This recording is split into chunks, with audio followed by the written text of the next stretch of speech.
Como eu disse, eu gostaria que você mantivesse sua Bíblia aberta. O texto citado, que é Efésios 5, de 15 a 21. A título, à guisa de introdução, lembrar aos que sabem e cientificar os que ainda não sabem, que essa carta que Paulo escreveu foi a uma igreja que ele fundou, no início da sua terceira viagem missionária. Ele fundou essa igreja, esteve lá por 3 anos, pregando o Evangelho e sendo instrumento de Deus para abençoar os membros daquela igreja. Essa carta tem 6 capítulos preciosos, onde Paulo ensina verdades exponenciais para a igreja. A igreja. E algumas delas eu pretendo, sob a luz do Espírito Santo, comunicar a vocês. E quiçá eu faça sob a égide do Espírito Santo, de tal maneira que os corações se quedem aos pés de Cristo Jesus, acolham a palavra, não a minha palavra, mas a palavra de Deus, e sejam por ela transformados. Quero chamar a sua atenção, já olhando para o texto, a primeira palavra da perícope que separamos. A palavra é portanto. Em qualquer literatura, e até em qualquer aula de hermenêutica, seja hermenêutica bíblica, hermenêutica do direito, ou qualquer área de hermenêutica, essa palavra, portanto, ela é uma palavra conclusiva, de certa forma conclusiva. Ela liga o que estava sendo dito ao que vai ser dito. Portanto, é como se estivesse concluindo o pensamento.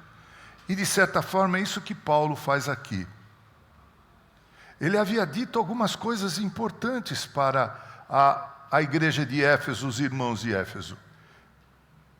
E aqui nesse texto, o apóstolo Paulo mostra como o cristão deve viver. Como deve ser a vida cristã. Primeiro ele diz que deve ser com sabedoria. Em seguida deve ser com sensatez. E depois, finalmente, com sobriedade. Fica fácil até a gente decorar, não é verdade? Sabedoria, sensatez, sobriedade. Sabedoria, sensatez e sobriedade. Portanto, Paulo ensina aqui como o cristão deve viver. Ele diz, portanto, vede prudentemente como vocês andam, como andais, como vocês vivem. Vejam prudentemente como vocês andam. Qual é o vosso procedimento diante dos homens? Ele está escrevendo a uma igreja composta de cristãos, gentios e judeus. Vede prudentemente como andais. E ele vai dizer, não como nécios, mas como sábios.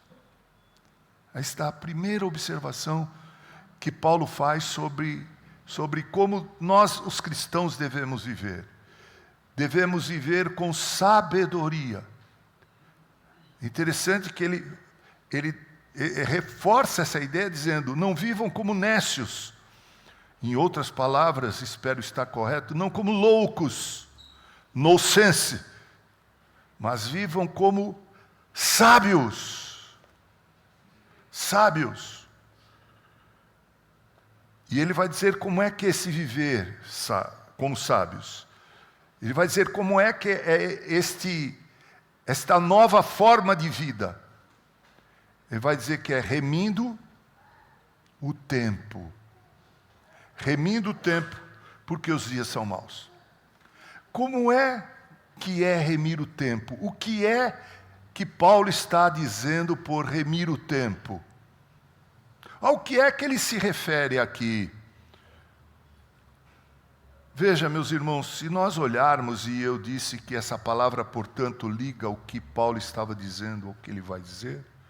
Se nós olharmos com atenção para o versículo 25 do capítulo 4, Paulo vai citar uma série de atitudes que o cristão por ser sábio, por viver em sabedoria, evita a todo custo, com todo esforço, com os joelhos no chão em oração, e muitas vezes, não poucas, derramando lágrimas. Quais são essas atitudes que o cristão sábio deve evitar?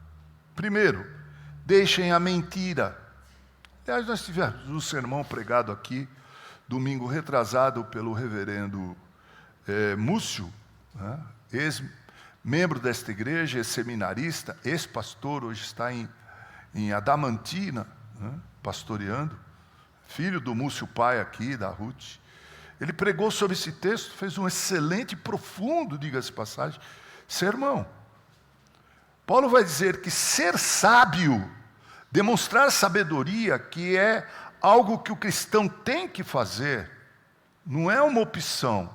Porque ele diz: vede prudentemente como vocês vivem, como vocês tocam a vida de vocês. Vivam com sabedoria. Viver com sabedoria é viver longe da mentira. Hoje nós vimos na devocional, ministrada pelo presbítero Wilson, que parece-me que não está presente hoje, que está com problemas de coluna, né? Ele falou sobre fake news, fez uma exposição, breve, mas bela e profunda exposição sobre a mentira. Você já parou para perceber que tudo começou com uma mentira? Tudo começou com uma mentira. Paulo vai dizer inspiradamente, deixando a mentira. Então, se você quiser viver com sabedoria, você tem que primar pela verdade. Tem que ser verdadeiro. Fale cada um a verdade. Porque quando a gente mente, a gente prejudica a nós mesmos e a quem nos ouve. Porque a gente induz o outro a uma compreensão falsa dos fatos. Outra coisa que o crente sábio deve evitar praticar, a ira pecaminosa. Paulo vai dizer: irai-vos e não pequeis, não se põe o sol sobre vossa ira. Não vá dormir irado no seu coração. Não vai ser uma boa noite de sono. Isso não vai resolver nada. Irai-vos e não pequeis. Se você dorme hoje irado, dorme amanhã irado, você vai permitindo que as circunstâncias e pessoas criem raízes de amargura no teu coração, e é só uma questão de tempo em você transformar pensamentos irados em atitudes de ira. Por isso ele diz: irai-vos e não pequeis. Mentira e ira. Você quer ser visto como um sábio no tempo presente? Você quer ser visto como filho de Deus? Como discípulo de Jesus? Evite a mentira, fale sempre a verdade. Não permita que a ira te possua. Pelo contrário, possua a ira, mas não se deixe possuir por ela. Aquele que furtava, não furte mais. Paulo está escrevendo a uma igreja recém-formada. E havia possivelmente ali muitas pessoas ainda com costumes da vida passada. Mas eu queria dilatar mais esse não furte mais. Porque nós temos uma compreensão, e quando nós estudamos os 10 mandamentos e encontramos lá, não roubarás, que roubar, furtar é só tirar algo de alguém. Mas eu queria dizer para você nessa noite, sob a luz da palavra de Deus, e sob o poder do Espírito Santo, e peço a sua atenção para isso. Roubar não é só tirar, é deixar de dar algo que você tem obrigação de dar a alguém. Por isso Tiago, escrevendo a sua carta, vai dizer que a fé sem obras é morta, porque é um tipo de roubo, de furto. Você sabe que pode fazer o bem, você sabe que o outro precisa, mas você não estende a mão. Furtar, muitas vezes, em muitos casos, não é só tirar, é deixar de dar ao outro o que é de direito do outro receber, ou que ele tanto necessita, e você pode suprir, mas você não faz. Veja, meus irmãos, como ser sábio, como um cristão deve viver, não é fácil. Eu já li essas passagens, acho que perdi a conta. E todas as vezes que eu leio, eu faço uma autorreflexão e vejo como estou longe. E eu oro a Deus: Senhor, tenha misericórdia do teu servo, toma a minha vida ou transforma a minha vida. Paulo vai dizer que o sábio é aquele que usa a sua boca para o bem. Não saia da vossa boca nenhuma palavra torpe. Ele vai repetir isso mais à frente. Ele vai falar sobre chocarrices, palavra torpe, conversa fiada. Às vezes nós gastamos muito tempo com conversa fiada. Isso não é bom. Porque, como Paulo escreveu aos Coríntios, a palavra torpe corrompe o quê? Os bons hábitos, os bons costumes. O filósofo disse: penso, logo existo. Eu parafraseio o filósofo e digo: falo, logo faço. Falo, logo faço.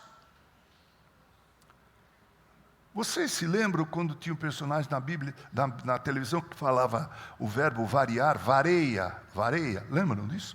Aí vareia. Isso se tornou tão comum que eu vi juristas usando esse verbo assim, vareia. Porque torna-se um hábito. Falo, logo faço. Não saia da sua boca palavra torpe, chocarrices. Aquelas piadinhas ácidas, perfeitamente desprezíveis, que a gente faz caricaturando os outros, inclusive irmãos em Cristo, por causa de um pouquinho mais de peso, por causa de uma desafinação na voz, por causa de uma forma como se veste. Vocês já perceberam como nós caricaturamos as pessoas? Isso é profunda maldade. E nós fazemos chocarrices. A pessoa que a gente caricatura passa, você cutuca. Paulo diz que isso não é sábio. Isso não é bom para o cristão. Eu digo, é difícil ser cristão, gente. Muito difícil. Não é fácil. Não é fácil para você e muito mais para mim, que sou pregador. Sou aquele responsável para dizer para você isso. Paulo vai dizer mais: e não vos entristeçais o Espírito de Deus, no qual fostes selados, algo que ele já disse no capítulo 3, para o dia da redenção. Como é que a gente entristece o Espírito Santo de Deus? Eu não me preocupo com isso. Se você não se preocupa com isso, você deve urgentemente se preocupar com você. Porque todo dia de manhã, você vai ver aqui mais à frente, a sua oração deve ser: Senhor, encha-me do teu Santo Espírito. E que Ele me use com poder para a sua glória. Nós não temos, irmãos, não é fácil. Não é fácil. Ele diz: não entristeçais o Espírito Santo. Sabe quando nós entristecemos o Espírito Santo? Quando nós fazemos isso tudo, quando nós mentimos, iramos pecaminosamente, quando nós deixamos de dar algo que é do outro, ou tiramos algo que é do outro, quando nós usamos de palavras e chocarrices, em vez de abençoar as pessoas com palavras doces, como diz o proverbista, né? As palavras doces são como, as palavras sábias são como doces para o coração. Paulo vai dizer: se você quer viver em sabedoria, viva longe de amargura. Amargura. Meus irmãos, eu confesso a vocês, uma das coisas mais difíceis de um pastor colocar em prática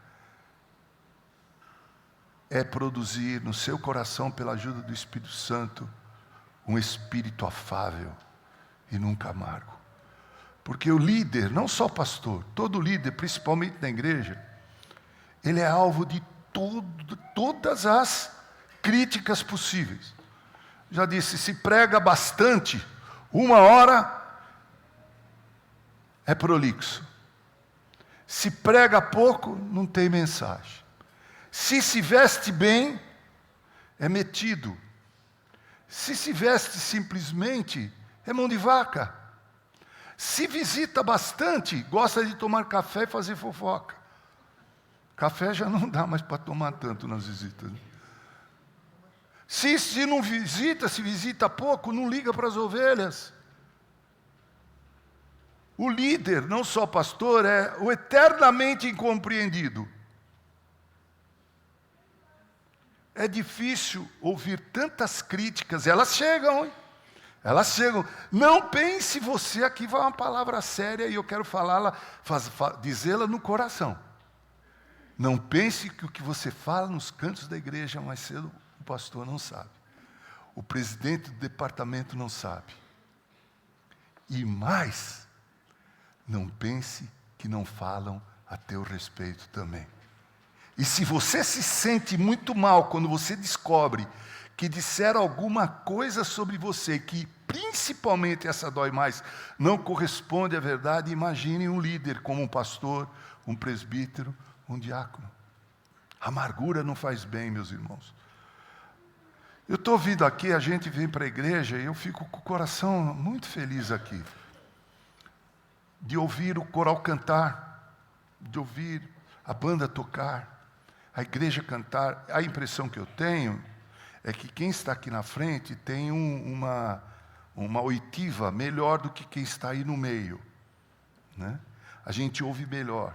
Meus irmãos, a gente tem mania de criticar a igreja da gente e falar da igreja dos outros. A igreja presbiteriana de Mogi das Cruzes canta muito bem. O povo aqui, com algumas exceções, canta com o coração, com a alma. Nós temos aqui 3 corais. Quantas igrejas? A maioria das igrejas já não tem mais corais, é só banda. Que eu acho interessante ter banda, mas, poxa vida, por que nós temos o hábito de quando surge alguma coisa, nós temos que desalojar outra?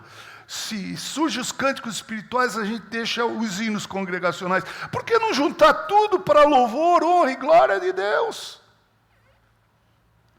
Quando a gente tem o coração cheio de amargura, a gente quer cantar, mas parece que a voz não sai.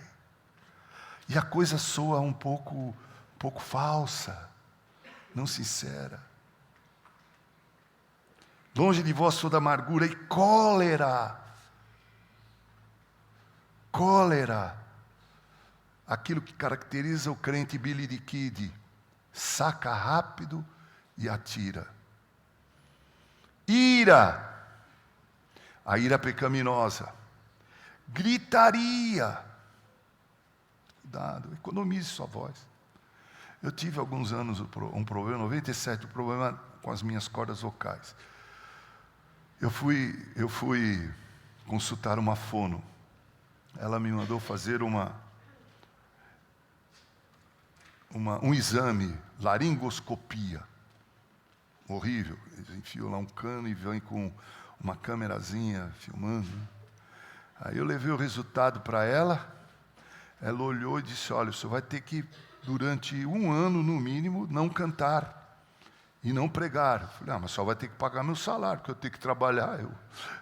Eu vivo do pastorado. Cantar até posso deixar. Eu era pastor em Poá nessa época.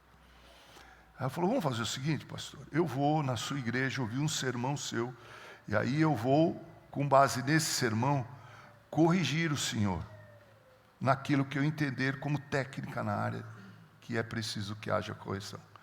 E de repente, no próximo domingo, ela estava lá sentadinha, não me esqueço, me ouvindo. E por incrível que pareça, naquele dia, não sei o que aconteceu, eu estava mais ou menos como hoje, macio.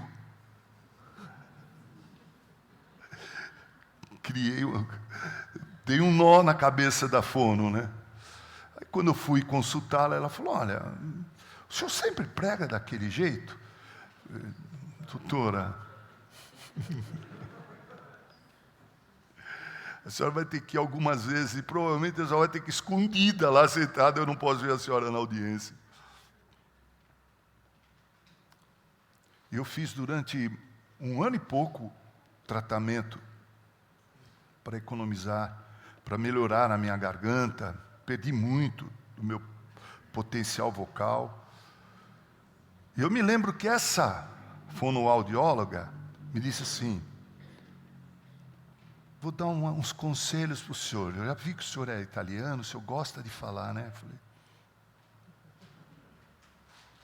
gosto. Fale menos. Fale menos. Um outro conselho que eu vou dar para o senhor: fale sempre dentro do teu registro vocal. Um outro conselho: cante sempre obedecendo às limitações do teu registro vocal. Outro conselho que ela me deu: não grite. Quase deu vontade de falar para ela: se eu tenho que, enfim, então ver meus 3 filhos aqui de vez em quando, né? Não grite. O senhor dá aula? Não, não dou aula. Dou aula na escola dominical. Diminua suas aulas. Fale menos.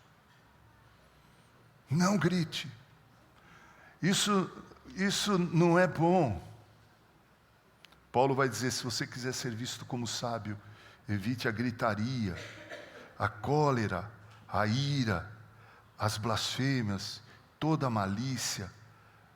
Sede uns para com os outros benignos. Ele vai dizer o outro lado da moeda. Portanto, para ser sábio, você tem que, em primeiro lugar, orar a Deus. Orar mesmo a Deus. Porque eu confesso para vocês, se depender da gente, obedecer a todas essas normas é muito difícil. Muito difícil. Muito difícil.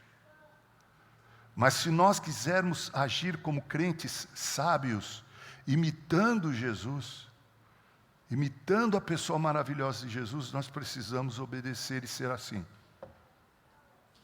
E não é o pastor que está falando, é a Bíblia que está dizendo. E ele vai dizer: remir o tempo porque os dias são maus. Aqui há um duplo sentido nessas palavras, remir o tempo. Paulo está dizendo assim: se vocês quiserem viver como sábio, vocês têm que se lembrar de como vocês viviam no passado e esquecer aquele mal passado e viver em novidade de vida.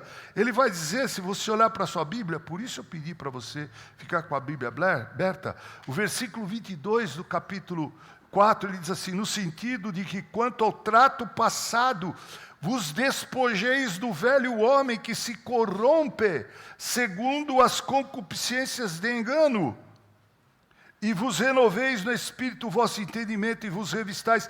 Quando eu leio esse texto aqui, eu me lembro do filho pródigo. Quando o filho pródigo voltou para a casa do pai, ele saiu muito bem vestido, garbosamente vestido, possivelmente, todo dinheiro no bolso, o pai bem abastado.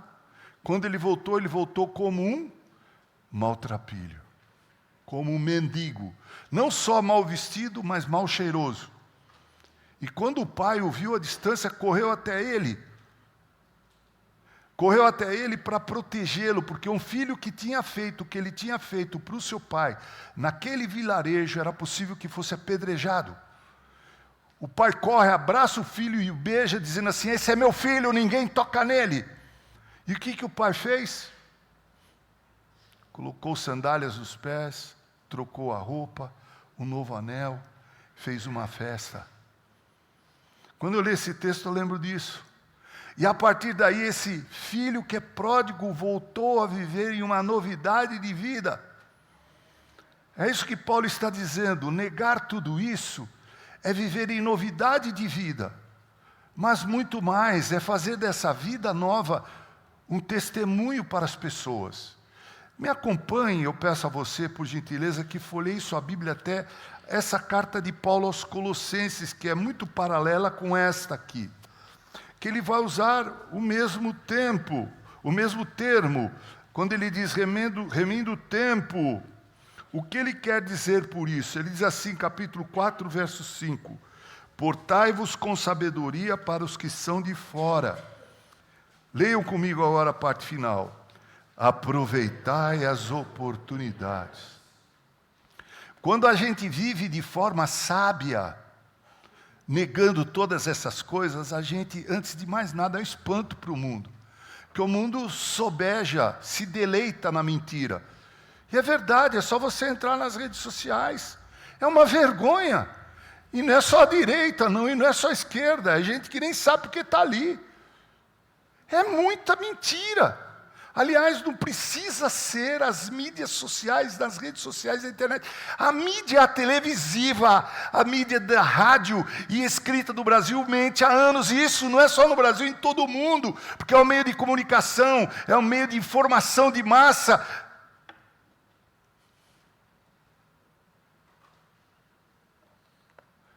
Meus amados, se nós formos sábios, nós vamos ser um modelo para o mundo. Nós vamos ser como Cristo foi. Ele nunca mentiu. Ele nunca permitiu que a ira dele o levasse a pecar. Ele nunca usou de chocarrices, de palavras vãs. Ele nunca furtou nada de ninguém, pelo contrário, ele deu. Para vivermos como sábios, para vivermos como crentes, nós precisamos ser sábios. Você tem que sair daqui hoje e orar para Deus dizendo: Pai, eu quero ser sábio, como eu aprendi hoje no sermão da noite. Quem sabe tenha valido a pena você ter vindo aqui para ouvir a palavra de Deus.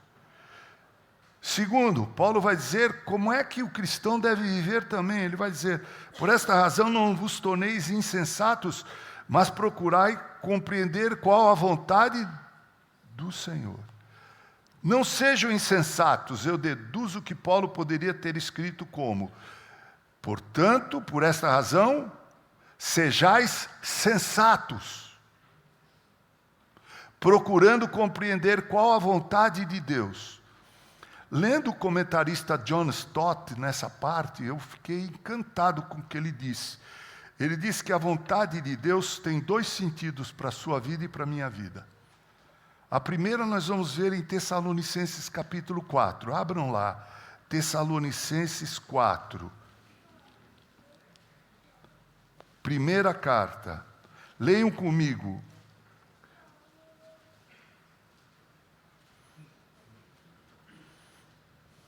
Do verso 3 ao verso 8. Paulo está dizendo: sejam sábios e vivam com sensatez. Viver com sensatez é buscar saber constante e ininterruptamente qual é a vontade de Deus para a nossa vida.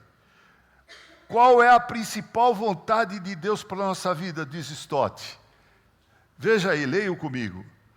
Pois esta é a vontade de Deus, a vossa santificação, que vos abstenhais da prostituição, que cada um de vós saiba possuir o próprio corpo em santificação e honra, não com o desejo de lascívia como os gentios que não conhecem a Deus, e que nesta matéria ninguém ofenda nem defraude a seu irmão, porque o Senhor, contra todas estas coisas, como antes os avisamos e testificamos, claramente é o vingador. Portanto, Deus não nos chamou para impureza, e sim para a santificação. Dessarte, quem rejeita estas coisas, não rejeita o homem, e sim a Deus, que também vos dá o seu Santo Espírito. Então, qual é a primeira vontade de Deus? John Stott diz, e eu entendo exatamente como ele, eu entendo que John Stott entendeu bem a palavra de Paulo aqui, é a nossa santificação. É a nossa santificação. Porque quando nós nos santifiquemos, as demais vontades de Deus para a nossa vida são perfeitamente administradas. Por exemplo, será que é vontade de Deus que eu troque de carro hoje, agora, esse mês, esse ano? Será que é a vontade de Deus que eu me case esse ano? Será que é a vontade de Deus que eu compre meu imóvel esse ano? Será que é a vontade de Deus que eu entre para cantar no coral esse ano?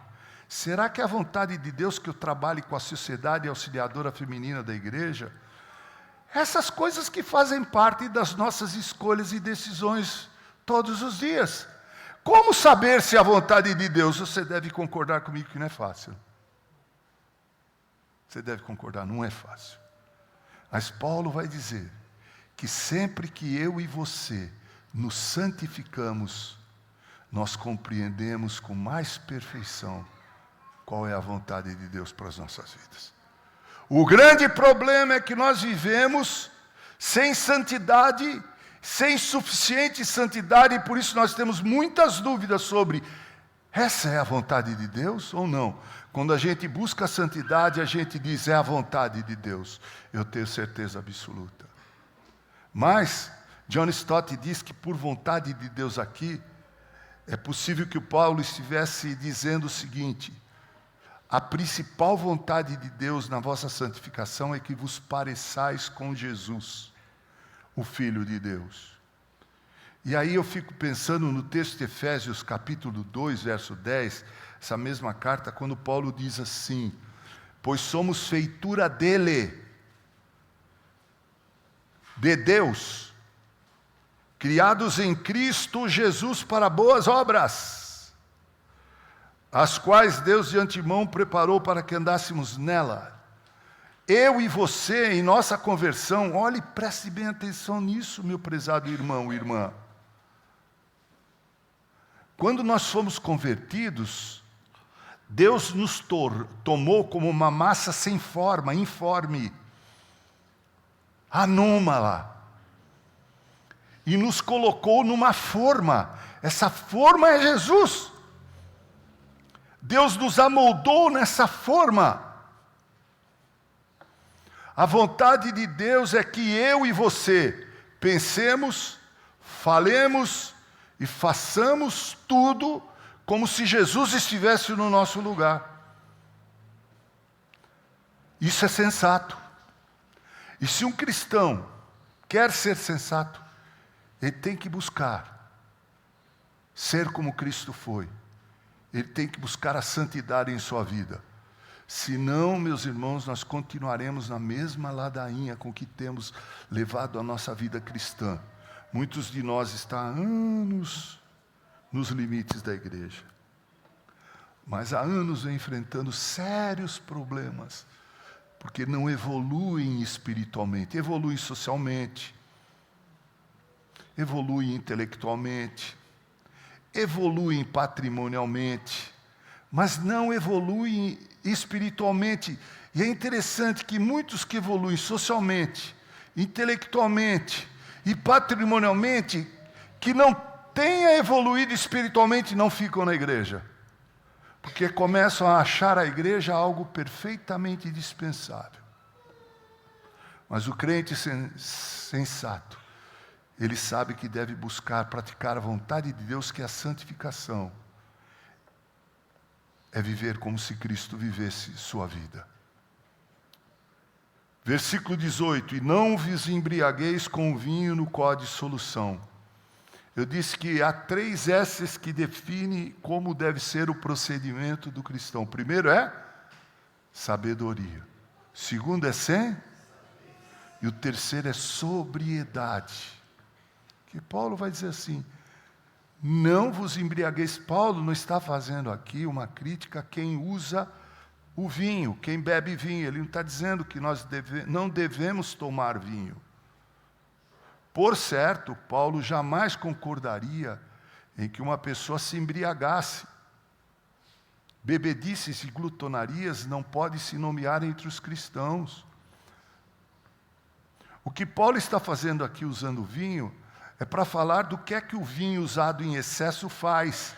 Porque ele vai dizer: não vos enchais do vinho, mas enchei-vos do... Ele vai dizer: não vos embriagueis com vinho no qual há o quê? Dissolução. Mas enchei-vos do Espírito. Portanto, para nós vivermos como verdadeiros cristãos nesse século 21, já no ano 2025, é preciso que eu e você, você que está em casa nos vendo, busquemos viver com sobriedade. Dizem, eu não sei, que havia uma taça na qual o romano tomava vinho, e que essa taça se chamava ébria. Ébria não, bria. Bria, corrigindo, bria. E que quem tomasse dessa taça, apenas para degustar o bom vinho, ficava sobriabria, daí o termo sobriedade. E quem tomava o vinho a ponto de se deixar possuir pelo vinho se tornava ébrio. Ébrio. Paulo vai dizer, façam o seguinte, vejam o que o vinho tomado em excesso faz. Ele causa desequilíbrio, causa confusão. Vocês têm que se encher do Espírito Santo de Deus para viverem de forma equilibrada e sóbria. E qual é o resultado dessa vida equilibrada e sóbria? Está aqui, ó. Verso 19. Vamos ler juntos? 19, 20 e 21? Vamos lá? Falando entre vós com salmos. Para aí um pouquinho. Lembra do que Paulo falou antes? Palavras torpes. Aqui já é o contrário. São palavras salmódicas. Entoando, leiamos, entoando e louvando de coração ao Senhor, com hinos e cânticos espirituais, dando sempre graças por tudo a nosso Deus e Pai, em nome de nosso Senhor Jesus Cristo, sujeitando-vos uns aos outros de temor de Cristo. Alguns, ao tentarem interpretar esse texto, acham que as pessoas se tornam cheias do Espírito Santo quando falam de forma salmódica, entoam e louvam de coração ao Senhor, dão sempre graças por tudo e se sujeitam uns aos outros. Não, preste atenção no texto. Isso é resultado de uma vida cheia do Espírito. E não é a causa de sermos cheios do Espírito. Se você perguntar qual é a causa para nós sermos cheios do Espírito Santo, eu só conheço uma.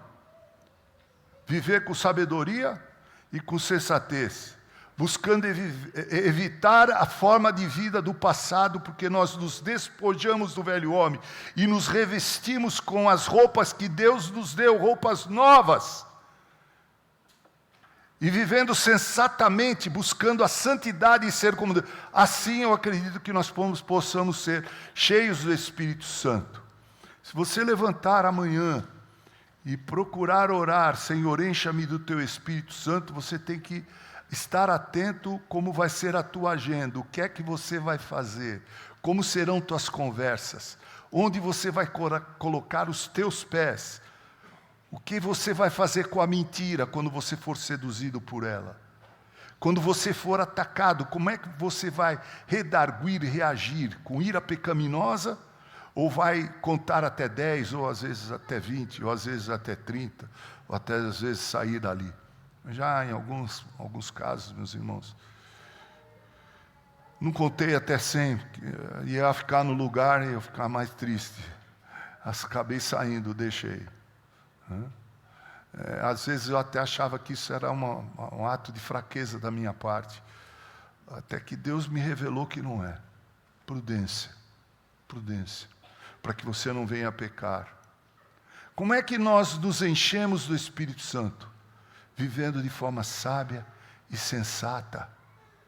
Então nós somos cheios do Espírito Santo. E cheios do Espírito Santo, nossa conversa é outra. Cheios do Santo Espírito, as nossas canções são outras. Cheios do Santo Espírito, nós não cantamos porque nós temos uma boa banda, um bom coral. Nós cantamos porque nós temos Deus dentro de nós, que é a razão da nossa canção.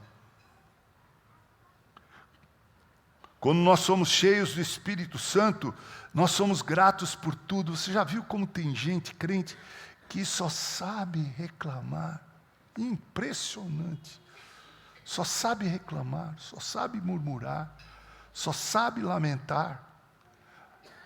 Onésimo, missionário, casado com a filha do falecido e saudoso Haroldo Heimer, me disse numa das visitas que ele me fez quando era pastor em Santo André, disse: Maurão, Quando a gente murmura, a gente está dizendo, Deus, você errou.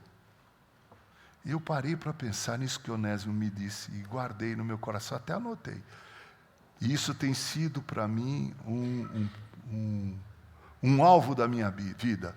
Quando eu me sinto tentado a reclamar, a murmurar, eu lembro, Deus está no controle de tudo. As pessoas me perguntam, me escrevem, como é que você está, Mauro? Eu digo, estou bem melhor do que eu mereço. Ainda que estando mal, eu estou bem melhor do que eu mereço. Deus está no controle de tudo. Ontem, na oração que eu fiz no aniversário da minha netinha, ela estava fazendo 11 anos, eu disse, Deus, Tu impões marcos para a nossa vida. Tolos são aqueles que pensam que pode ir além destes marcos. Ninguém vai além, mas ninguém fica aquém. Nós chegamos lá por Tua misericórdia e por Tua graça e bondade. Às vezes chegamos lá de uma forma dura, difícil, como que subindo uma montanha, como diz Elvis Presley numa das suas músicas, né? Uma montanha muito alta para ser escalada.